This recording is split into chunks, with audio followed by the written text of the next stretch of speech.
सिंधुदुर्ग जिल्हा परिषदेमध्ये महायुतीनं खातं उघडलेलं आहे। 50 पैकी 8 जागा महायुतीच्या खात्यात बिनविरोध, तर पंचायत समितीमध्ये महायुती 17 जागेवर बिनविरोध।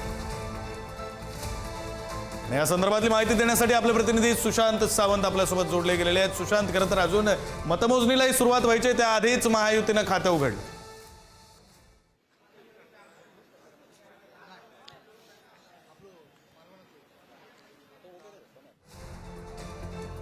सिंधुदुर्ग जिल्हा परिषदेमध्ये महायुतीनं खातं उघडलेलं आहे। खरं तर बिनविरोध त्यांचे उमेदवार निवडून आलेले आहेत। अजूनही मतमोजणीला अद्यापपर्यंत सुरुवात झालेली नाहीये आणि त्याआधीच महायुतीनं खातं उघडले। अधिकची माहिती देत आहेत प्रतिनिधी सुशांत सावंत। सुशांत,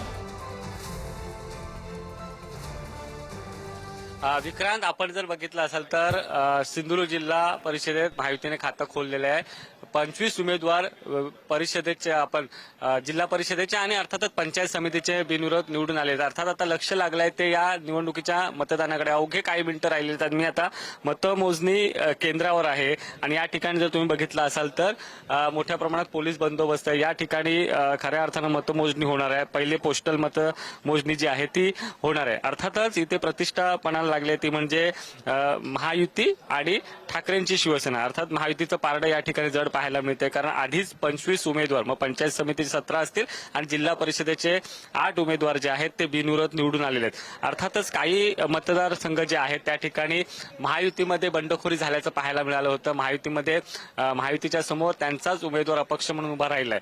त्यामुळे अर्थातच आता कौल कुणाच्या बाजूला लागते हे देखील पाहणं महत्त्वाचं ठरणार। गेली 27 वर्ष जिल्हा परिषदेमध्ये माजी केंद्रीय मंत्री नारायण राणे यांची सत्ता आहे। ही सत्ता ते कायम राखणार का हे देखील बघणं तितकंच महत्त्वाचं ठरणार आहे विक्रांत।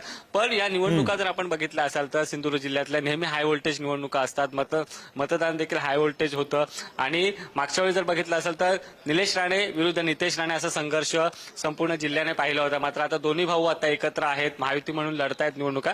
त्यामुळे अर्थातच काय निकाल लागतात हे बघणं तितकंच महत्त्वाचं ठरणार। मात्र आता काही वेळात मतमोजणीला सुरुवात होणार आहे आणि या ठिकाणी आता काही प्रतिनिधी